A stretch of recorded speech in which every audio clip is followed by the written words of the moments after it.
ใครที่กำลังมองหาคีย์บอร์ดเกมมิ่งหรือคีย์บอร์ดสำหรับทำงานฟังก์ชันครบครันและราคาถูกคิวขอแนะนำตัวนี้เลย Royal Coot RK61 การใช้งานของน้องจะเป็นยังไงและน่าสนใจแค่ไหนไปชมพร้อมกันเลย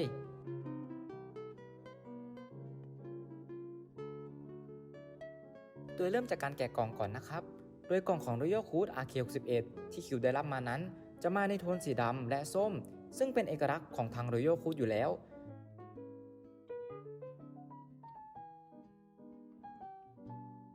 โดยเมื่อเปิดมาสิ่งแรกที่เราจะเจอนั่นคือคู่มือการใช้งานที่เรามักจะอ่านกันเป็นประจำอยู่แล้วนั่นเองต่อมาคือพระเอกของเราในวันนี้คือน้อง Royal Coot RK61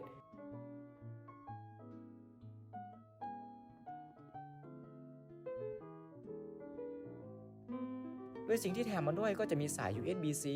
ซึ่งจะใช้เป็นสายเชื่อมต่อหรือว่าสายชาร์จก็ได้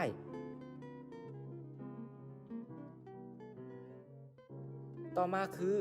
สวิตช์สำรองซึ่งทาง Royal Coot ได้ให้มาถึง4ตัวด้วยกัน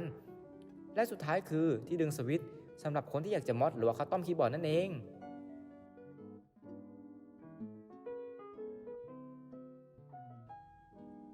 โดยคีย์บอร์ดที่คิวได้รับมานั้นจะเป็นสีขาวโดยตัววัสดุของคีย์บอร์ดจะเป็นพลาสติกมีการสกรีนโลโก้ Royal Coot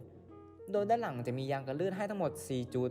แต่มีข้อตำหนิเล็กน้อยตรงที่น้อง RK61 นั้นไม่สามารถปรับระดับได้ซึ่งเป็นจุดพิจารณาอย่างหนึ่งโดยคีย์บอร์ดตัวนี้จะมีทั้งหมด61ปุ่มด้วยกันซึ่งเป็นคีย์บอร์ดไซส์ 60% โดยคีย์บอร์ดตัวนี้จะมีการเชื่อมต่อทั้งหมด3แบบคือผ่านบลูทูธไวเลสและแบบเสียบสายใช้งาน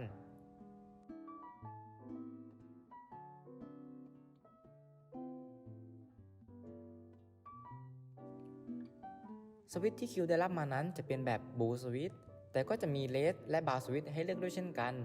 โดยน้อง RK61 นั้นเป็นคีย์บอร์ดแบบ Hot Swap โดยสามารถดึงสวิตช์ออกมาได้เองเลยโดยใช้ที่ดึงที่แถมมาให้ภายในกล่อง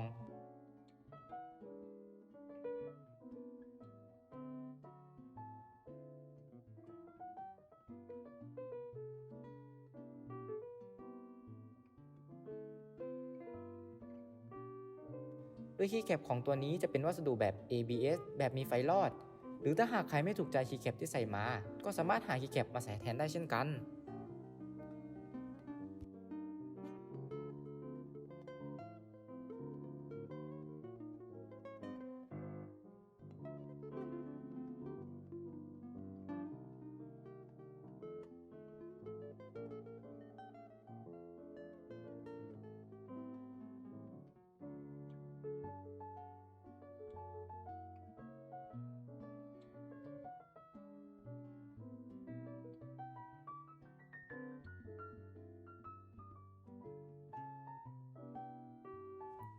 น่าสนใจไม่น้อยเลยใช่ไหมครับสำหรับคนที่สนใจน้องมีค่าตัวอยู่ที่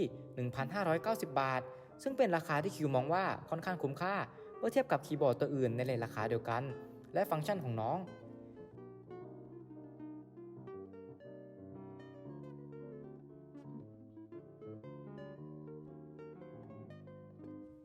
มาสรุปท้ายคลิปกันกับคีย์บอร์ด RK61 คิวคิดว่าเป็นคีย์บอร์ดไซส์ 60% ที่ราคาอยู่ที่ 1,000 กลางๆเท่านั้นแต่ฟังก์ชันครบครันสามารถเชื่อมต่อบลูทูธได้และยังสามารถเปลี่ยนสวิตช์แบบ Hot Swap ได้อีกซึ่งเหมาะสำหรับมือใหม่ที่อยากจะเข้ามาในสายคัสตอม